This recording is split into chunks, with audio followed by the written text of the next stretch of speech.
What's up mga ka-fam? So today ay babiyahe po tayo sa tinatawag namin Red Sand dito sa Saudi Arabia.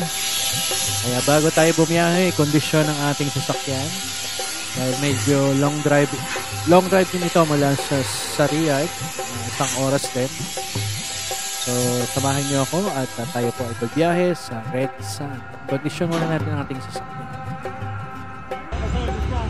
Dito na po kami sa Red Sand.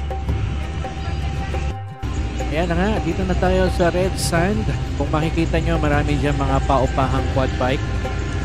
At yan, mga camel picture taking yan. Sa camel, sa mga kabayo, marami.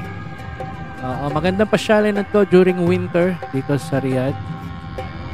Iba't ibang nationalities talaga namang dinadayo ito para ma-feel nila ang disyerto. So, kukuha tayo ng bike. Samahan nyo ako at tayo mag-iikot-ikot. Kasama ng aking mga kaibigan na pumunta rito. At muli, experience natin ang Red Sand. Ang buhangin sa gitnang silangan.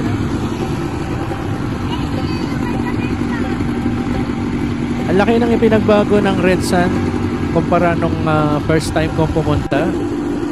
Dati hindi pa ganito ka-develop. At kukunti pa lang ang mga bike na ganyan.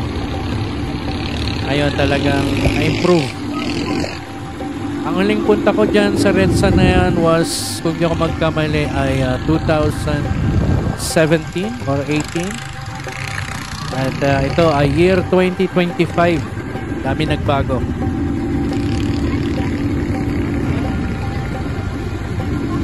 So ito lang gagawin mo sa Red Sand. Uupa ka lang ng bike na ganyan. Ikot-ikot. Mura lang po ang upa niyan. Sa isang oras ay makukuha mo siya ng 30 riyals to 40 riyals. 1 usawa na yan. Mag-ikot-ikot ka hanggat gusto mo. Magpakasawa ka sa picture taking. Pagulong-gulong ka sa buhangin. Oo. Ayan, diba? Daming tao. So, samahan nyo ako hanggang dulo. Puro buhangin lang makikita nyo sa video ito dahil yan lang naman talaga makikita sa Red Sand. Buhangin. Ayan ang ating mga kababayan.